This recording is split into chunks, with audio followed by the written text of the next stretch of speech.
سلام به تمام مردم تاجیکستان. پیامی دارم به تمام مردم تاجیکستان. تشکری میکنیم از تمام مردم تاجیکستان بابت کمکایی که به خاطر زلزله ایراد به مردم ایراد کرده. جان سپاس و خصوصا از تشکری میکنیم از رئیس جمهور تاجیکستان که همیشه مردم تاجیکستان، رئیس جمهور تاجیکستان در کنار ما، در روزهای سخت در کنار مردم ما بوده. ما سر مردم تاجیکستان افتخار میکنیم و سر رئیس جمهور تاجیکستان هم افتخار میکنیم. زنده باد مردم تاجیکستان، زنده باد امام علی رئیس جمهور تاجیکستان. السلام علیکم و رحمت الله و برکاته. اسمی که در تصویر مشاهده میکنید در این کاروان ها مواد غذایی، البسه و موادهای ساختمانی می باشد که نازنین های تاجیکستانی ما، خواهران و برادران تاجیکستانی ما، الله متعال همیشه اینا را با عزت داشته باشه که همیشه در پشت مردم افغانستان بودن و همیشه دست در دست یا شانه در شانه در کنار ما مردم افغانستان بودن. همیشه اگر برای ما ضرر و ستم رسید اینا هم خود از ما فکر کردن و دست ما را گرفتن. الله متعال همیشه با عزت داشته باشه ایشان. این شیران تاجیکستان این کاروان ها را برای حمایت مردم هرات فرستادن. الله متعال با عزت داشته باشه ایشان.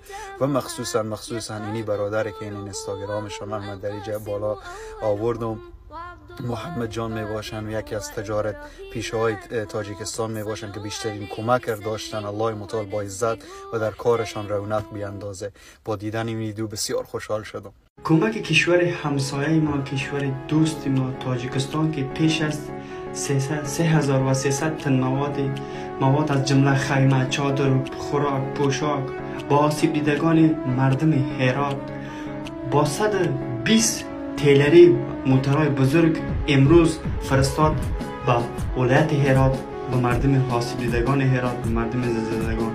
جان سپاس از کشور همسایه ما که دوست ما همیشه در روز خوب و بد در کنار ما بودن و ما را تنها نذاشتن. جهان سپاس و تشکر از مردمی و سرزمین مردم تاجیکستان که همیشه در کنار ما افغان ها بودن و همیشه با ما کمک کردن. جهان سپاس از تمام مردم تاجیکستان و از دولت تاجیکستان.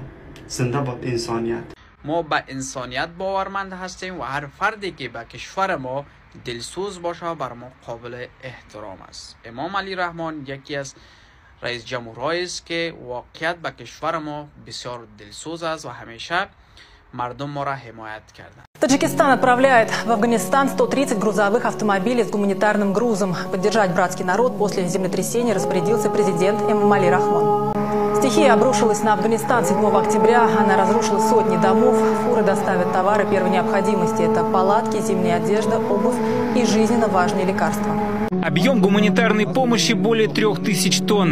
Это продукты, строительные материалы, питьевая вода и медикаменты для пострадавших от землетрясений в Афганистане. В настоящее время помощь направляется из Душанбе в город Герат.